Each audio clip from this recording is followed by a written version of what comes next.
there. I'm here with Rich Frieder with LearningRx, and today we're going to talk about attention issues. Now, Rich, hi Rich, how are you? I'm good, Janet. How are you doing today? Good, good. Well, we're going to get into it right away. How are attention issues in people showing up? How do they show up?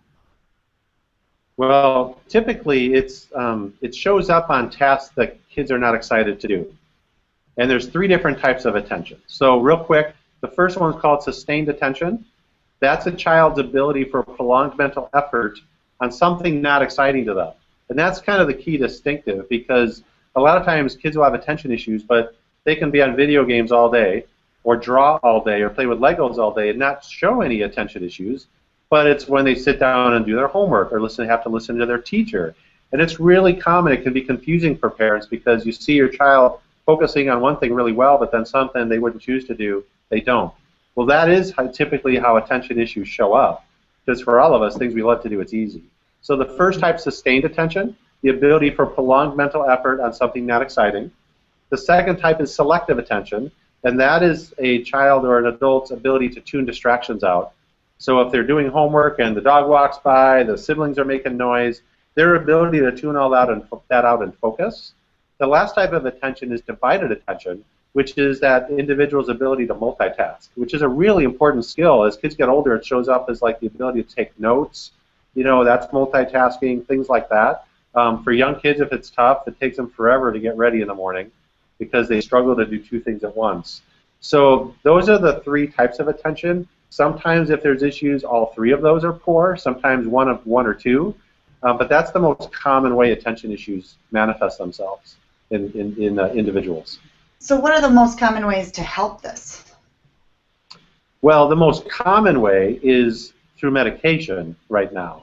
Now, our approach is very different to that, but a lot of the typical approach, and it's not all the time, but the most common approach is to medicate a child for attention. And so, you know, depending on the perspective of the parent, for my wife and I, we didn't really want to go that route because we wanted to actually help our child overcome it. And medication can have side effects. The most common one is a low appetite. The others are, some kids are described as more vacant and kind of daydreamy. Some get really moody and crabby. And it's always a test. It's always like a test process to figure out the medication that works the best. But the good news is there's alternatives to that. You don't have to kind of settle for just medication as the approach. So what would be an effective alternative? As far as LearningRx, what we do is we're what's called a cognitive skills training center. So we're getting to the root cause of how those attention issues show up. So one thing what we're doing is we're doing systematic cognitive exercises with students to help them overcome the issue. So an example, the difference between what we do and what like the approach might be at school is if a child struggles with attention issues in school, usually that triggers accommodations where they can do things like sit at the front of the class where it's quieter or do their work out in the hall where it's not as noisy, which helps them get through school. The issue, though, is it's not addressing the issue. It's not addressing the attention issue. And at some point, that child is going to need to overcome it. So our approach is to actually require the attention skill and build the skill through the exercises that we do at LearningRx through our LearningRx training to really help overcome that. The other issue, though, Janet, is it's really common for kids with attention issues. Many of them have low cognitive skills in different areas, and those lower cognitive skills actually result in attention issues. It's a very missed issue often. So, for example, there's a lot of kids who struggle with processing speed. Processing speed is kind of the motor of our mind and how quickly we're able to think and process information. Well, if you put yourself in a situation where you can't process quickly, and let's say you have a teacher, you know, giving a lecture, and you're trying to process that. And we've all been there where someone's talking too fast or it's a sermon that you can't seem to stay on track with or whatever. Well, you try to process and keep up, and after a while, if you can't, what do? You tune it out. And then it's like, oh, well, that child has an attention.